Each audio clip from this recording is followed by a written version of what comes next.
Ja, dober kader danes je res en velik izziv in moraš imeti, dobesedno ga iščeš z lučjo pri belem dnevu. Marsikdo, problem je že sama definicija, ker ko rečeš digitalni marketing, recimo, si ljudje predstavljajo, da, ne vem, vodenje Facebooka, da je digitalni marketing. To je eden od delov digitalnega marketinga. In velik problem je, ker ljudje precenjujejo, kaj znajo. Imamo pa po drugi strani, tako kot sem jaz imela nekoga, ki je pa dosti manj prodajal, ko je prišel na razgovor, ne. Moram reči, da program usposabljanja na delovnem mestu, ki ga ima zavod, je ena res ful dobra stvar, zato ker ti da dejansko uvid v to, ali so ljudje resnično to, kar so se prodajali, ali je to bilo samo pač mogoče celo s ChatGPT-jem spisano. V bistvu najprej sem prišla do točke, ko sem gotovila, da sama ne morem več in potem sem šla iskat najprej preko znancev koga, ki bi pomagal in sem slučajno naletela najprej na to usposabljanje na delovnem mestu.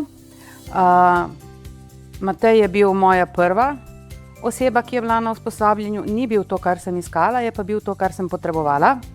Ne, kar se je izkazalo po teh 3 mesecih, ko sva skupaj sodelovala. In potem sem razmišljala, zato ker takoj, ko se je usposabljanje končalo, še nismo izpolnjevali pogojev, da bi ga lahko zaposlila, namreč nismo imeli toliko dodatnih strank, da bi to upravičila, tako da je na 2 mesece mogel počakati.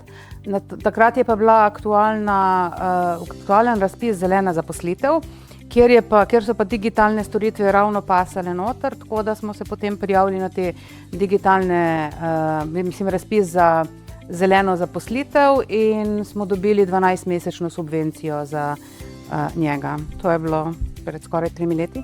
Definitivno to, da imaš možnost najprej skozi to usposabljanje na delovnem mestu, ker lahko povem, da po tistem sem imela še nekaj usposabljanj, pa nisem imela sreče, pa bi z veseljem še koga zaposlila za tega, ker potenciala je ogromno, ne, tudi rasti posla. Definitivno pa olajša subvencija tisto fazo, ker imaš vsaj prispevke od osebe krite skozi to, ne, in ja, če nekdo resno misli s tem, da išče zaposlitev, nekoga, da bi ga zaposlil, potem definitivno so to dobri programi.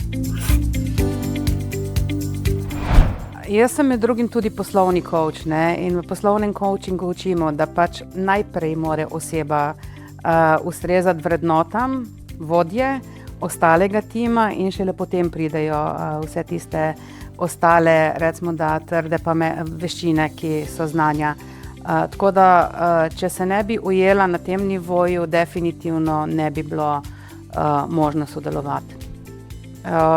Za prihodnost si želim to, da dobim še koga iz zavoda, ker vem, da je tam kar precej dobrih ljudi, ampak marsikdaj jih ustrašijo sami razpisi. Jaz se spomnim, ko sem jaz bila v fazi, ko sem zaposlovala v večjem podjetju, tam so bili tisti, recimo, da obvezni pogoji pa želeni pogoji. Tako da tudi, če nimajo vseh obveznih pogojev, naj ljudi to ne odvrne od zaposlovanja. Definitivno mi je všeč, ker je zavod vse stvari digitaliziral, tako da lahko včasih smo mogli hoditi tja, pogodbe podpisovati, zdaj lahko vse naredimo online, ne, tako da digitalizacija definitivno napreduje. Vidim, da tudi zavod ogromno daje tudi v izobraževanja na tem področju, tudi ljudi, ki prihajajo na razgovore.